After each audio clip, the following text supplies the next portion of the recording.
Good morning, guys. So I'm just gushing over how beautiful this storm is. This is the GFS model just showing how to go through time here. No, I don't want to pull a sounding. Come on now. As we go through time, you just see how it just spins up so nice. You got this, and this is almost textbook in the way that this is something that you might see in a book about how things work. With low pressure systems where fronts end up being and all that stuff. Sorry, I'm gushing. And yeah, we take this through time, then see how it occludes, and then just weakens and fills. With another low pressure system trying to come up early next week, it looks like. The reason I wanted to do this update is I guess you could call this the week three, the look ahead over the next couple weeks or so, what we're looking at. Again, here we are currently sort of in this. What I have put on the maps right now is the 5 day blocks of height anomalies. So this is like the jet stream pattern. This blue showing is where the trough, a general troughiness might be located. And that seems to add up with what we have going on right now. Again, this going right back to it. Big old low pressure system going up into there. That correlates to this. Okay, perfect. So that's right. Yeah, we take it through time. This is 5 day averages again. And that slides off to the east. So that troughiness slides off to the east. You have this low pressure system. You can see it drifting off to the east. Okay, great. And that's a bit of a pattern change. Yeah, I mean, if you look at the 2 meter temperature anomalies in these 5 day blocks, you've seen those drift to the east, but it's not in any big significant form or fashion. Now, the interesting thing is, there's a narrative out there about this winter that everybody's kind of saying the same thing, that you're going to have this big trough in the east and you're going to have frequent clippers through Wisconsin and the Great Lakes, and the Appalachian region is going to get hammered by snow. And that's all fine and dandy, but I think what people tend to do is they rush into that and they see, oh, yeah, this is what it should be, and they see this big trough moving east. Sorry, here's where it is today, and then as it moves through, yeah, you see that, but then as we go through time, okay, back to what we've had in recent memory, the last couple months, tending to go back towards the same pattern. Okay, so right, we may get to that point in the winter, or yes, from December through February, we have more troughiness over the eastern side of the country, and we have the clippers. That's fine. Just saying, right now, that's not the narrative. The narrative is this. Let me go into the MJO. So the MJO, again, if you're not familiar with it, this is the tropic, basically what I call the tropics. Okay, there's 8 phases.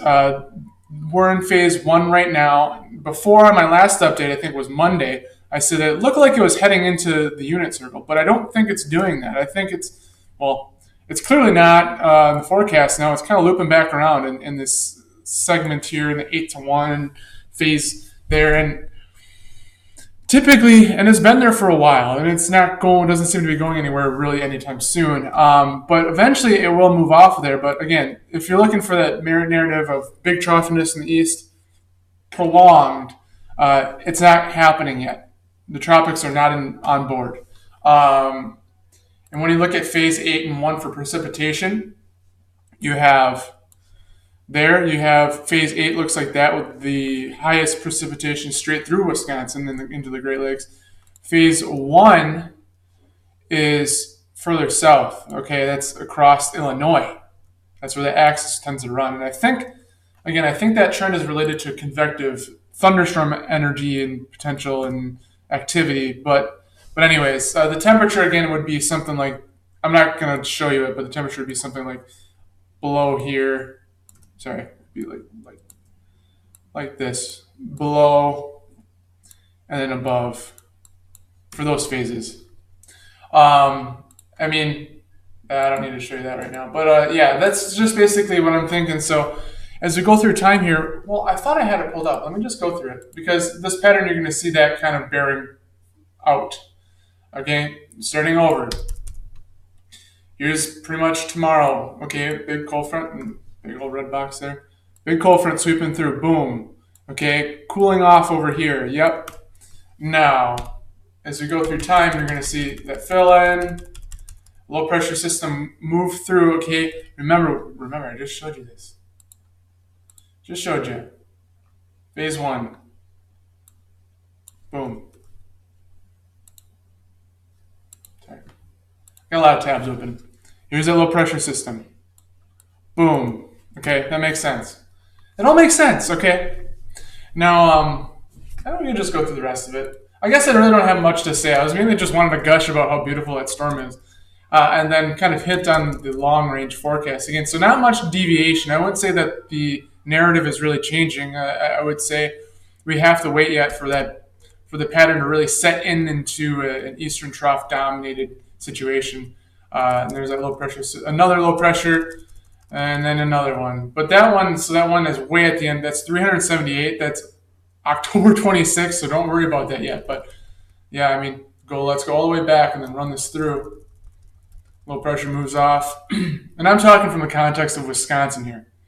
Low pressure moves through, a little bit of high pressure, and yeah. So again, I hope this adds a little context to the way things are going. Your long range, again, temperature wise, just don't expect too much of a big change. This pattern really is defined by changes. It's not so much set into one warm or cold or wet or dry. It's sort of like it's going to be really wet sometimes. It's going to be very dry sometimes. It's going to be very warm sometimes. It's going to be really cold sometimes. That's the pattern. So I see a lot of videos out there, and I wish everybody the best. But I think sometimes we get hyper focused on each change back and forth, and the pattern is one of extremes. I mean, let's go take one last look at this pattern. I don't know if I actually showed you this or not. I think I may have missed this. But here's the height anomalies in those 5-day blocks kind of returning. So you're seeing if you wanted to see that eastern trough stay, here it is, but it's not staying. It's moving off, as I've mentioned multiple times. And it goes back to this troughiness in the west. Not a huge, or not a very sharp, but very broad. See, this would be sharp, but what it's showing here is more broad. But again, this is obviously an ensemble forecast. Things tend to get smoothed over, and as you go through time, everything defaults back to seasonal averages. So basically, that 12 to 16 day time frame, I almost don't use at all. I don't even look at it. I tend to look at maybe the now into about this 8 to 12. For the heck of it, why don't we just take a look at the Climate Prediction Center and see what they're talking about while we're here? Because I mean, that's the fun part. Let's see if you can find it. Where are you? Temperature forecasts. This is the 6 to 10 day below average. Yeah, that makes sense. Okay, right in here. Let's go back. And then the 6 to 10 day precipitation. Below average in here. Whatever. Okay, whatever you want to do there, that's fine. And then, again, no clear read. It's not like it's saying it's going to be stupidly below average or stupidly above. It's just near average. And then we go back to the 8 to 14 day. Again, look at that, a return. Does that look familiar? And then back to the precipitation. Okay, so we're going to do the entire country above average. Wow, okay. That's a bold move, Cotton. Bold move. But yeah. So anyways, that's the thing. I mean, you go take a look at the 3 month. It's not really prone. 1 month again. This was the October forecast. This was made on September 30th. Not much deviation. And then the precipitation for the 1 month above average in this area. Okay, guys, that's what I got for you. Everything seems to be making sense right now. We'll talk to you later.